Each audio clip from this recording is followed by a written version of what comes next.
Welcome back to what we thought would be 3 Girls, 1 Kitchen, but it's still 2 Girls, 1 Studio.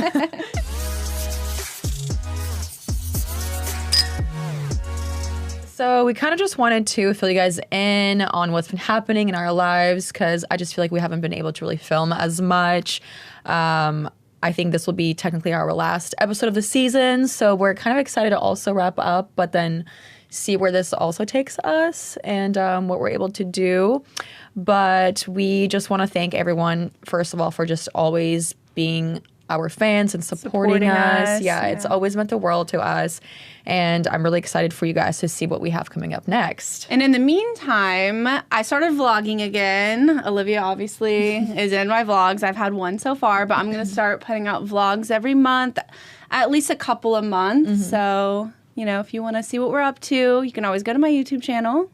Okay, yeah, I definitely. Well, you're going to be in it. So what do you mean, okay? I mean, yeah, you better subscribe and tune in. I was like, I think I am. But anyways, what's been happening in your life? Have you had anything crazy happen lately? I don't think so.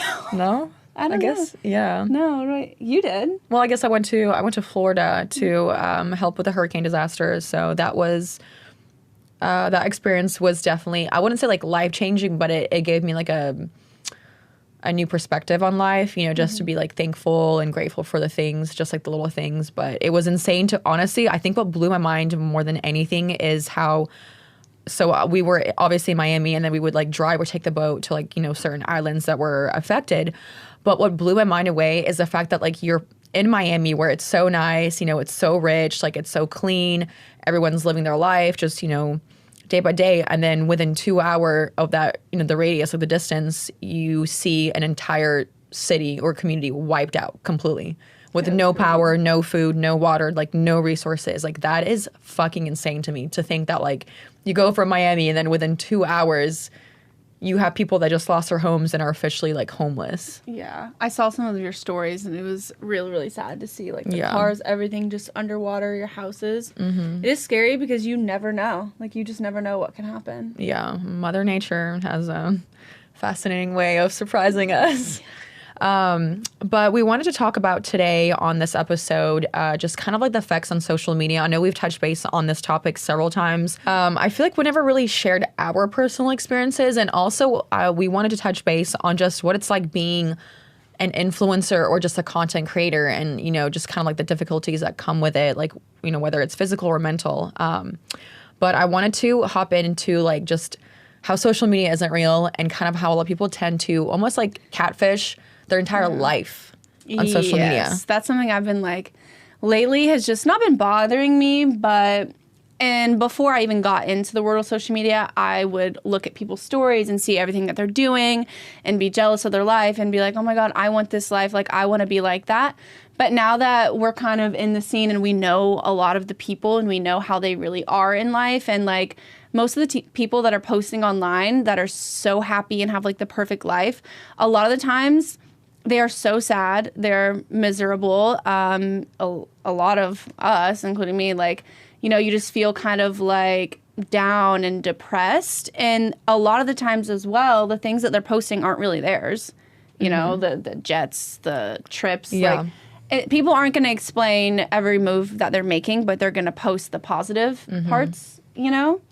And that's what I've struggled with as well is like, a lot of times I get sad of like cute couples and all of those things. And like, you just got to remind yourself that they're not going to be posting all the arguments they're in. They're not going to be posting every time they break up. They're only going to be posting the good stuff. So that's the main thing is, I mean, I even need to work on it. I don't open up. I don't express the things I'm going through. I don't post what I'm going through. I only post the things that I think people want to see. Yeah. But I think it's so important to be relatable because I think now in this last year, social media has really shifted on what people are posting. Like it used to be like the perfect life, but now a lot of people appreciate the content that's very like authentic and organic and real. You know, like I'm seeing people that are posting and you can tell like they are not rich. They're, you know, they don't have the luxury lifestyle, but they're very well known on social media, you know, and they're very relatable. They're constantly posting stories or like they'll get on Instagram or TikTok and they have like no makeup on, like like literally they want you to see like the life that they're actually living. So I really appreciate people for doing that. And it's hard for me. Like I've still struggled with that, but I'm trying here and there. Like I'm starting to slowly post videos where I look like a rat's nest, basically, you know. One thing Or a rat's I'm ass. really bad about, and like used to be really bad about, is like I would be embarrassed to, like, if I was at one of my family members' homes and it wasn't nice. I'm like, I can't make a TikTok here. I can't post here because people don't want to see that. Like, you know, you have to have this image. And then I had to sit down and be like, why would I need to pretend to be, you know, living in this place or like, you know, pretend like my family has this when they don't. There's actually a documentary, I don't know what the name of it is, but it talked about how social media isn't real. And I think basically this person went and purposely fabricated their entire life to show how fake social media is and how scary it is. You can rent out peer spaces to have beautiful mansions and houses, to film your TikToks, to film your content. You can rent cars. I've had car dealerships reach out to me and tell me like Bugatti, Lamborghini, like Volkswagen, I'm sorry, G-Wagon, you know, all saying like, hey, you know, if you want to rent one of our cars for in exchange for a post. So it's just like, I could show and flex with all these cars and make my life look like it's so luxurious when really I don't own any of that. That, you know, it's all a facade. So a lot of times people don't realize, and for the viewers out there, when, you know, if you guys have people that you look up to or celebrities that you look up to, I just want you to know a majority of the time those things are sponsored, you know, that they use for their content, or they're like their friend may have bought it. Like, let's say like you're in a private jet and you're making a TikTok. That jet couldn't even be yours. It could be your friends that bought, and your friend isn't in that video. So like you don't even know, or that jet could have sponsored you guys to fly you out, but you have to also make a certain amount of content for them, you know. I mean, it just is all different. At the end of the day, not everyone's perfect. Not everyone's happy. So if it looks like everyone, they're posting and it's only perfect and happy, that's not the case. They're just lacking posting, you know, the times that they're crying or the times that they're in a fight with their significant other. Everyone's normal. Everyone's going to have their ups and downs, whether you're a content creator or you're a celebrity, no matter what or who you are. And also just as like I had mentioned, catfishing. I am very guilty of editing my photos, especially back in the days where I didn't feel good about myself. I didn't like the way that I looked. You know, I wasn't really taking care of like my body physically. And I'm very guilty of using, you know, Facetune, face apps, whatever they are. And to be honest, I actually had a friend that gave me this illness, mental illness, to be heavily editing my photos because she had done it. So when I saw that she was constantly using filters and like this face app that she introduced me to, I was like, oh wow, like, you know, it does change you a little bit. Or I felt like it made me look better. So I started using it to the point where I couldn't post a photo without using that app because I hated the way that I looked. So it became detrimental to my mental health because now I was so used to seeing myself like that I could not post without making that, you know, editing my face to that extent.